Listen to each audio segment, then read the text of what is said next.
C'est de la merde.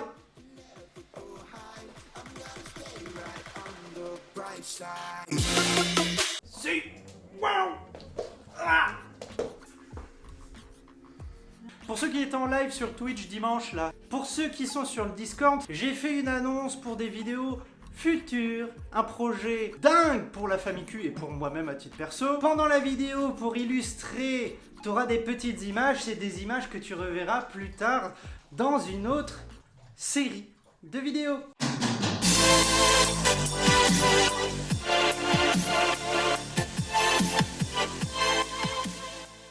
Oh la famille, c'est Q en forme parce que Q, il va enfin reparler de ce qui le passionne le plus dans le monde de l'éducation canine, le chiot. Aujourd'hui, on va parler du chiot, on va parler d'une croyance. Non, la règle des 5 minutes de balade par mois d'âge, c'est faux. T'imagines les pauvres gens qui prennent leur chronomètre? Oh mon Dieu, ça fait 9 minutes.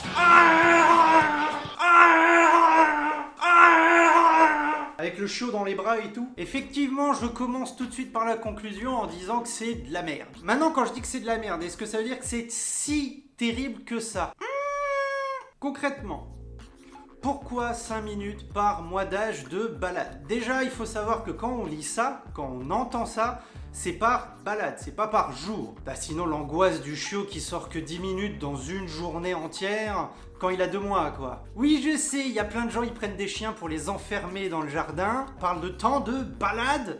À chaque fois par balade, ça veut dire plusieurs balades par jour. Et pour les gens qui s'occupent vachement bien de leurs chiens dans leur propre jardin, on va parler, allez, d'une balade par jour. S'il y a un jour quand il est chiot où tu vas pas le balader parce que la veille il a fait beaucoup de balades, beaucoup trop pour son âge, c'est pas un drame non plus. Encore une fois, je ne suis toujours pas un putain d'extrémiste. Donc 5 minutes par mois d'âge par balade, ça veut dire un chiot il a 2 mois, on est censé le sortir 10 minutes, pas plus. Il a 3 mois, ça fait 15 minutes par balade, tu peux faire ça plusieurs fois par jour. Par exemple, tu peux sortir ton chiot, admettons 1h30 par jour, ça va faire 9 balades. Bien, déjà on sait de quoi on parle. Maintenant, pourquoi que l'on dit ça? Pour résumer, on pourrait en parler en live pendant des heures, mais là pour l'objet de la vidéo, en étant synthétique, c'est pour préserver la monture, pour préserver la grosse bête, pour préserver ton chiot. On te dit, il est en pleine poussée de croissance de ouf, ses os, ses articulations sont vachement fragiles, sont loin d'être complètement développées et du coup,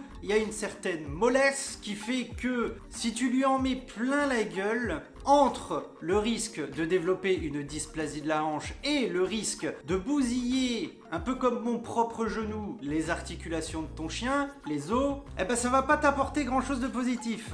Sauf que comme souvent, comme beaucoup de choses, il y a une ultra protection du chiot, du chien, du monde du chien de façon générale. Il y a une trop grande protection, comme s'ils étaient en verre, comme s'ils étaient en porcelaine. Ce n'est pas le cas. C'est pas parce que tu sors dans une balade ton chiot de 2 mois à 15 minutes que tu l'as cassé. Il y a quand même 2 notions à savoir liées à ce que je suis en train de te dire. Le nombre de fois où tu balades ton chien, ton chiot, c'est quoi? C'est pour faire pipi caca, très bien, mais c'est aussi pour le fatiguer. La première information, c'est justement la fatigue. Il ne faut pas croire que si ton chien pète des plombs, c'est parce qu'il n'est pas assez fatigué.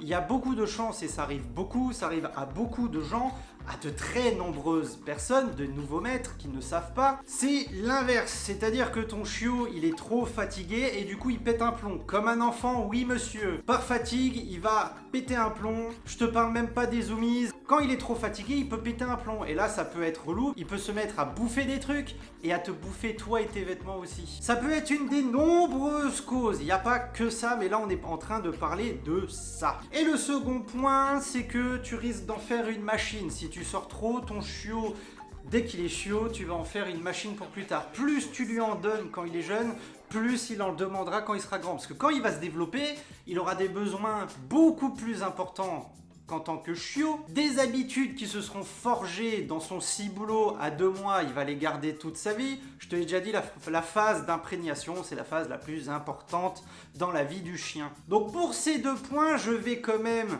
te signifier qu'il ne faut pas trop sortir son chiot, c'est ultra important. Mais l'inverse est vrai, il ne faut pas trop peu sortir son chiot. Et là tu vas me dire, ouais mais mais du coup si les 5 minutes par mois d'âge c'est de la merde, comment qu'on fait? J'ai 2 conseils complémentaires. Le premier, tu peux utiliser ces 5 minutes de balade par mois d'âge comme une indication, le point de départ. J'ai tendance, quand je conseille les gens qui ont vraiment ce besoin surnaturel d'avoir un chiffre, parce qu'ils chronomètrent comme ça, je leur conseille à peu près de doubler. C'est-à-dire que le chiot, si tu fais une balade somme toute classique, c'est pas 10 minutes qu'il peut taper, c'est 20 minutes. Ne quitte pas la vidéo tout de suite, ne va pas me mettre en commentaire « Ouais, c'est de la merde et tout !» J'ai pas fini mon explication. Voilà, je double à peu près le temps pour se faire une idée. Maintenant, il y a une notion qui va se coincer là-dedans. Du coup, ce qui est en train de s'insérer là-dedans, c'est le rythme de balade. Je résume ça par le rythme de balade, mais c'est aussi l'occupation en balade, ce que tu es en train de faire en balade. Je t'explique ça tout de suite. Qu'est-ce que tu fais pendant une balade? Si jamais tu te poses dans ton jardin, dans la cour, dans une forêt, dans un endroit, dans un champ, et que tu ne fais rien, c'est-à-dire que le chiot, il est en train de galoper comme ça au calme, ça passe, tu peux y rester 3 heures, ton chiot il fait rien à part se rouler sur lui-même, tu peux y rester 8 ans. Par contre, si tu galopes, que vraiment tu bouges, que ton chiot il marche sur du béton et pas de l'herbe, de la terre, etc. Là oui, tu vas réduire drastiquement. Si tu avances, évidemment ton temps de sortie de balade ne va pas être le même que si tu restes statique. Pareil, si jamais tu lui jettes 1 ou 2 fois vite fait la balle, qu'il te ramène un truc pour tirer dessus, que tu tires gentiment. On fera des vidéos sur ce sujet-là. J'ai vraiment envie de me refocus sur le chiot pendant quelques temps, là. Tu devines pourquoi ou pas? Eh bien forcément, ça va beaucoup plus vite le tuer qu'en ne faisant rien. Et secondement, la chose la plus dure que tu dois faire, c'est apprendre à connaître ce nouveau compagnon de route, ce nouveau compagnon de vie qui vient d'arriver chez toi.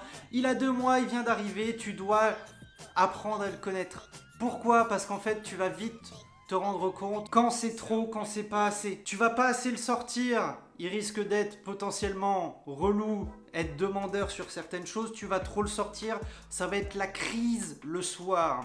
Et du coup, à chaque fois comme ça, le lendemain, tu peux gérer, tu peux tâtonner, tu peux essayer, tu peux varier, tu peux le sortir 15 minutes là, tu peux le sortir 20 minutes là. Du coup, tu dois comprendre la balade que tu es en train de faire, ce que tu es en train de mettre dans la gueule de ton chiot, tu dois comprendre les signaux qui t'envoient s'il est fatigué ou si ça passe.